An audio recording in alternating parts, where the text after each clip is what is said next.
Shalom. La paracha de cette semaine est Mishpatim.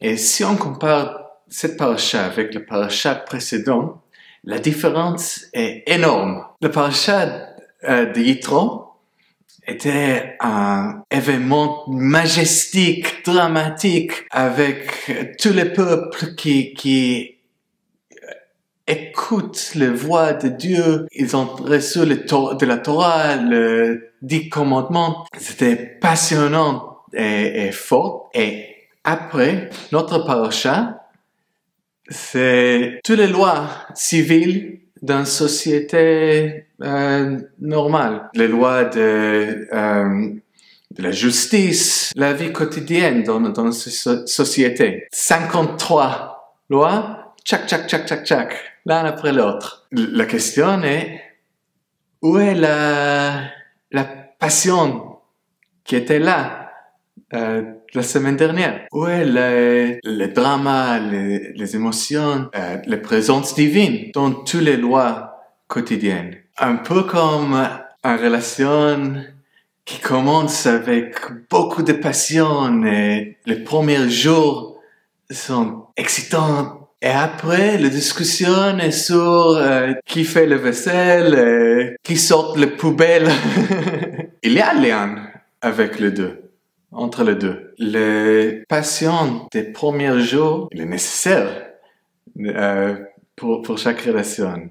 Mais ça ne peut pas continuer à jamais. Si toute nos vies est dans les détails, on oublie l'amour, la passion et la raison pour laquelle on est là dans cette relation. C'est ça que j'ai vu dans cette paracha. Dans tous les détails des mitzvot et halachot dans cette paracha, j'entends l'écho de première rencontre à Sinaï. C'est le petit détail pour la vie quotidienne qui est plus important peut-être que la passion. Il est là, mais dans une autre forme. C'est le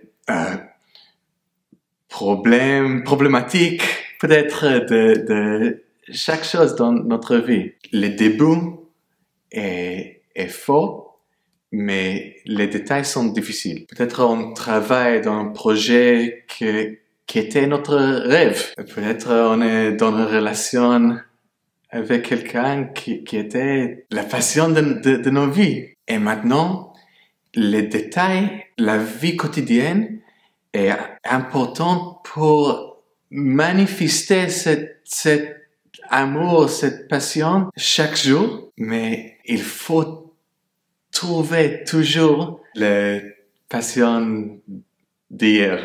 C'est difficile et c'est important. Je trouve dans le judaïsme parfois que la balance n'est pas là, n'est pas bien fait. Beaucoup de discussions sur les petits détails de Shabbat et Kashrut, ils sont importants, mais ils sont là pour une raison. L'énergie du judaïsme, l'énergie de la vie. Nous pouvons trouver cette énergie si on essaie. Ça, c'est le défi pour moi et ça, c'est le but, je pense, pour moi comme rabbin. Pas seulement de savoir les détails d'Halakha, mais faire le lien entre l'énergie de la spiritualité du judaïsme et les manifestations quotidiennes. Shabbat Shalom!